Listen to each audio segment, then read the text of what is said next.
ஹரஹர சங்கர ஜெய ஜெய சங்கர காஞ்சி சங்கர காமகோடி சங்கர.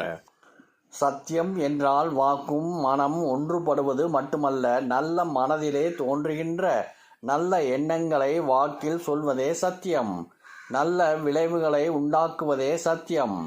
இறைவன் நினைத்து செய்யும் எந்த காரியத்துக்கும் பயன் உண்டு. அறியாமல் செய்தால் கூட அதற்கு பயனுண்டு.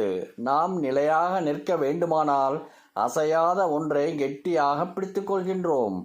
அதே போல மனம் தியானத்தில் நினைத்து நிற்க வேண்டுமானால் அசையாத மரக்கட்டை போன்ற பரம்பொருளை நினைத்து கெட்டியாக பிடித்து கொள்ள வேண்டும். ஒவ்வொரு மனிதனிலும் ஈஸ்வரன் தான் குடியிருக்கின்றார்.